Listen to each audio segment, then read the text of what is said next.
following the Aussie Off-Road Camper here for the last couple of thousand Ks, and it's a pretty impressive unit. I've been looking at it every night, and I suppose it's reached the stage where I had to come over and ask Cameron a few questions because nobody else wanted to, basically. Good on you, mate. You're obviously very proud of these units you built, aren't you? Yeah, we're extremely proud of them. We've taken many years, 12 years, to get to the product to the stage that it's at the moment, so yeah. Yeah, because I understand originally it started out, you were looking for something for yourself, and you just couldn't find anything in Queensland that'd do the job, which is, you know, pretty rude, isn't it, really? 12 years ago, it wasn't as popular as what it is now. The demand, you know, on four-wheel drives and camper trailers is very high now. So I had to start with actually bringing them from Victoria. Yeah, it's truth. I'd be embarrassed about that, but that's all right.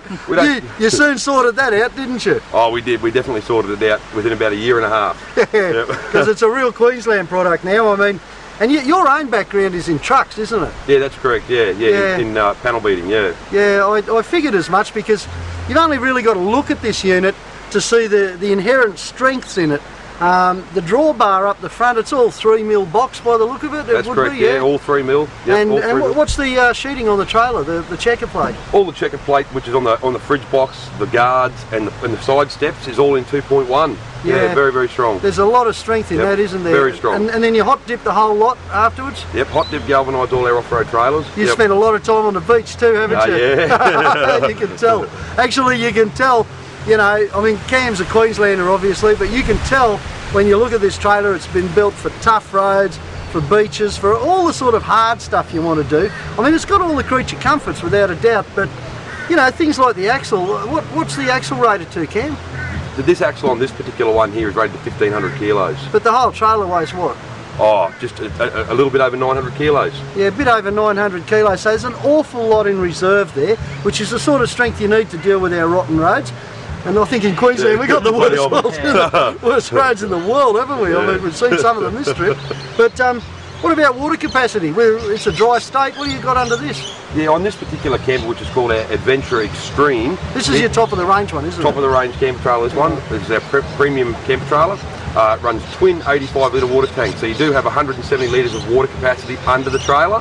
Yeah. And you have another 40 litres capacity on the drawbar of the trailer. Yes, truth. You don't want to go home, do you? I noticed there's a lot of gas rings on this too. Yeah. You've got what, three 4 kilo gas rings on it. The trailer is actually self-sufficient with a 3-way fridge in it. Self-sufficient for about 31 days. 31 days, eh? And then you just duck back to the pub and, the nearest town and restock and off you go again. And off we go, yeah, that's right. You just don't want to go home, do you? Not at all. Drew, what's it like to tow? You've been towing it for the last couple of thousand Ks? Yeah, mate, it's fantastic. Yeah. It just sticks to the road, even on the serious, you know, roads that we just saw, like it just stays there. Now, I noticed on the speed section we did back there on the corrugated dirt that it was just tracking beautifully with the ute. Yeah, it does. If it does tow well. It tows like a dream. I think a lot of that's got to do with the length of it from the axle to the hitch, hasn't it, Cam? You know, it is a long drawbar. Long drawbar, keeps it nice and stable, easy to reverse. Yeah. Obviously too. When you're in a situation you need to, get around quickly. Yeah, no, it's good, isn't it? What do you think? What's your honest opinion, mate, Drew? Come on. I love it. Do you? I love it, mate. I bought one for myself. What, you've got an Aussie Off-Road too? I've got one of these myself. I take it everywhere. Oh, there you go. I mean, see the Aussie guys, they'll do you right, obviously. Hey, Cam, what you doing? Oh, Ruthie, how you going? I just thought we'd better check the wheel bearings after doing about 2,000 Ks now. This is a new trailer, you've done 2,000 Ks? Yep, it's a brand new trailer. We like to check them about 1,500, but obviously when it prevails for it to be easy to do. So we thought on this stop that we'd do it. And wheel bearings are probably the critical part of any caravan or camper trailer or anything. They really are the part that takes the most work. They're the big moving part we have. And in fact, if you see someone broken down on the side of the road, there's a fair chance it's going to be wheel bearing failure. It nearly always is. Now, I've got my way of doing this. I reckon Cam's probably got his. How do you find your perfect tension?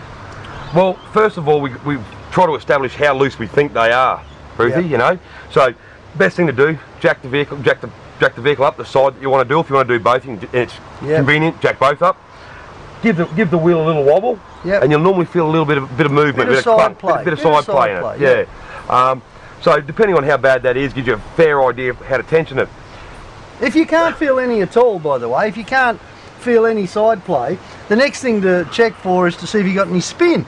Because if you've got no spin, the bearing might have tightened up. Not the bearing, but the big nut on the end here, not you, Cam, no. This one here, the big nut that we use to tension down on these bearings. Now, when you see one of these things in bits, they're tapered bearings. They come in on an angle like this, which is why tension is critical. All wheel bearings these days are that sort of bearing, a tapered bearing. And you can imagine, you know, you tighten it a half turn too far, it acts like a brake, doesn't it? It slows the wheel down. You back it off a turn or so too loose, and the thing can flop around a little bit. So you need to get it just right, and checking wheel bearings is a vital component of any caravan, camper, trailer. You know, if you're going to do some serious mileage, you've got to know how to do this, haven't you? Oh, yes, certainly. Certainly. So you've got the feel for it because you've done it a million times, but can you try and tell us, you know, you've checked for side play? Yeah, check for side play. Spin the wheel, see how freely it spins.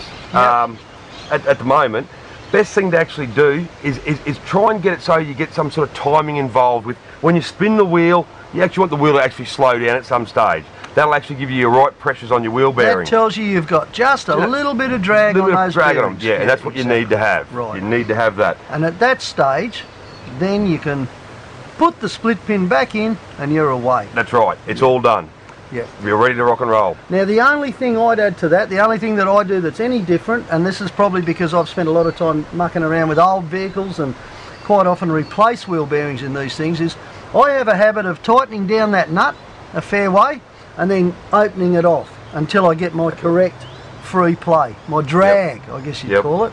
Yep. If you get that right, you've got very little chance of anything else going wrong with this unit, eh? No, definitely. Yeah, too right. Good on you, mate. And don't you forget, you check your wheel bearings too occasionally, eh?